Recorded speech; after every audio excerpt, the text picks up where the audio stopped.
Hello everyone! Today, we will be discussing another interesting topic about force and motion.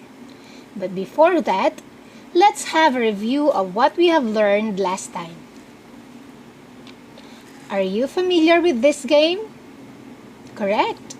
It is 4 picks, 1 word. I will show you pictures that will help you reveal the concept or term that we have discussed last time.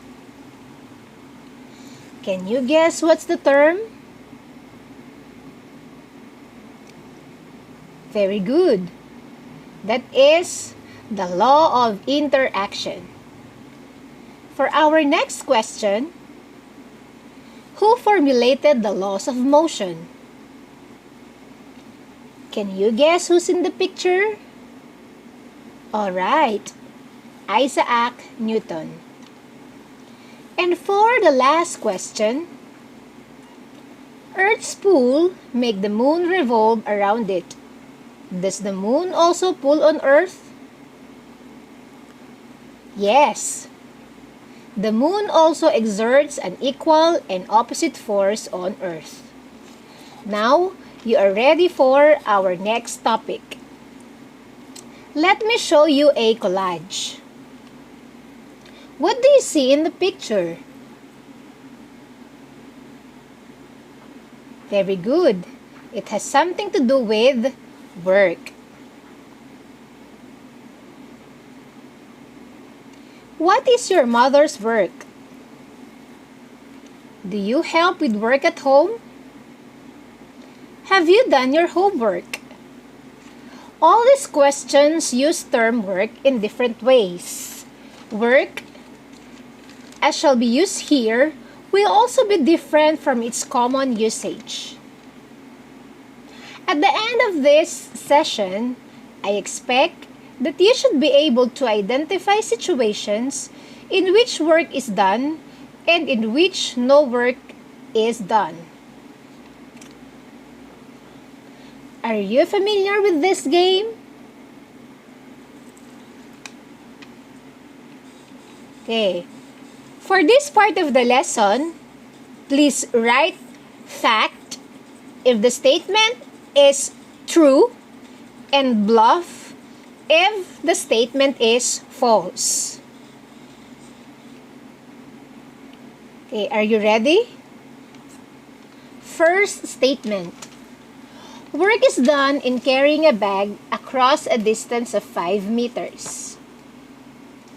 Please write fact or bluff. Second statement. If you lift a heavy barbell, then you do work while you are moving it up. Please write fact or bluff. The answer will be revealed before the session ends. This time, let us have a picture analysis. First picture. A man carrying a pile of wood. Second picture. A woman holding her baby. Third picture. A waiter carrying a food tray. And finally, for the fourth picture, a boy lifting a barbell. Can you tell which among the pictures shows work? Can you identify which among the picture does not show work? To help you answer the questions, let us determine when is work done. Work is being done when all of the following conditions are satisfied. 1. A force is being exerted. 2. The object moves.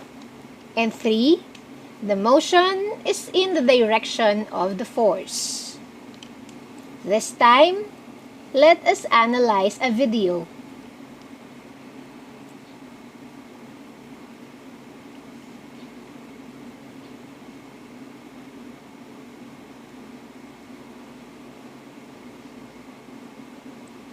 Okay, on the video, you can see there, a girl lifted a book.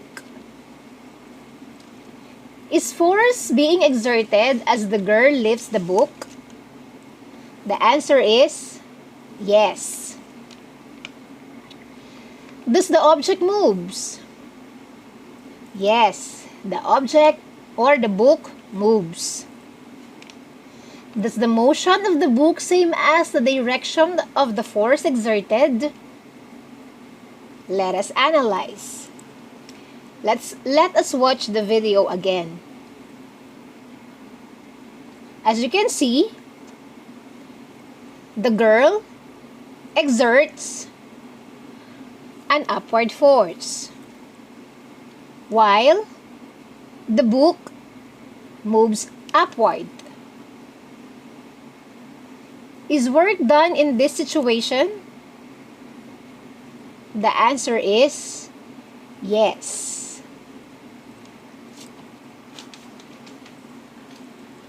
In this situation, work is done. Now, let's go back to the pictures that was previously flashed on the screen. Let's analyze each picture. The first one is a man carrying a pile of wood.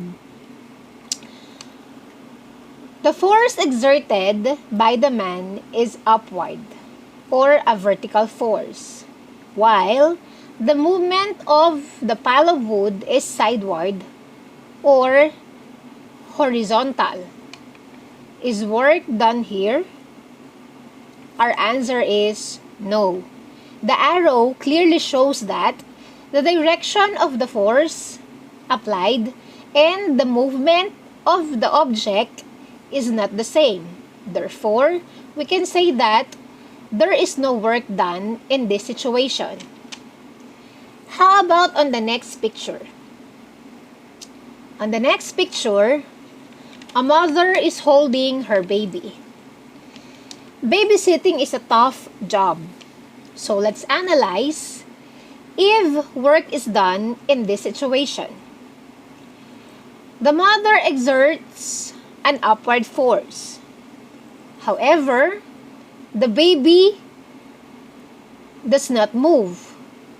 Therefore, even if the mother is exerting force, but the baby does not move, then no work was done. The next picture is a waiter carrying a food tray. The waiter exerts an upward force or a vertical force, while the food tray moves sideward or horizontally. In this case, there is no work done.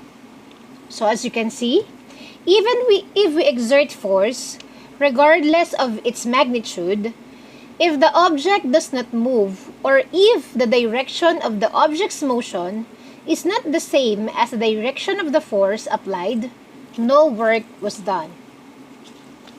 Finally, let's analyze the last picture. A boy lifting a barbell.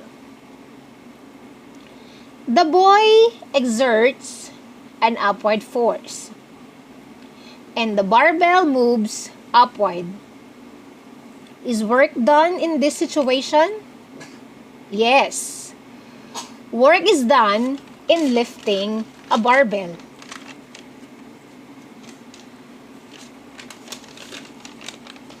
Since the motion of the object is same as the direction of the force applied. Now, since we're talking about lifting barbell or weightlifting, do you know her? She is Heidelin Diaz, a Filipino weightlifter. In 2016 Summer Olympics, she won the silver medal in the women's 53 kilogram weight division. Weightlifting is a form of exercise, which is good for your health. And we have to stay healthy in this time of pandemic. Now, let's sum up what we have learned today by determining the answer in the statements in the fact or bluff game that we had at the start of our session. First statement. Work is done in carrying a bag across a distance of 5 meters. The answer is bluff. No work is done in carrying a bag because the direction of the force applied and the movement of the bag is not the same. Second statement. If you lift a heavy barbell, then you do work while moving it up. The answer is fact. Work is done in lifting a barbell since the direction of the force and motion of the object is the same.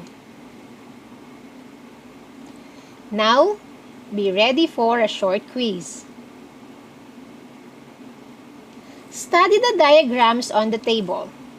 Determine if work is done or not. Write yes if work is done and no if work is not done.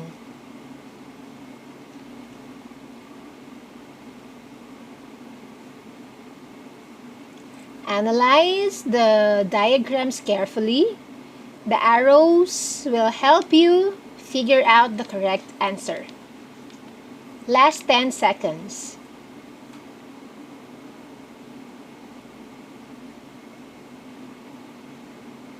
Okay, your time's up. For the first diagram, as you can see, the arrows points in the same direction, so the answer is yes. For the second diagram, the answer is no, since the direction of the force and the direction of the motion is not the same.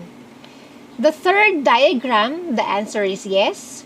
For the fourth diagram, no. And finally, for the fifth one, the answer is yes. We are almost done. For your assignment, the Earth exerts force in pulling the moon. Is work done in this situation? Explain your answer. See you again next time for another fun science learning. I'm your teacher Jenny saying science learning is fun.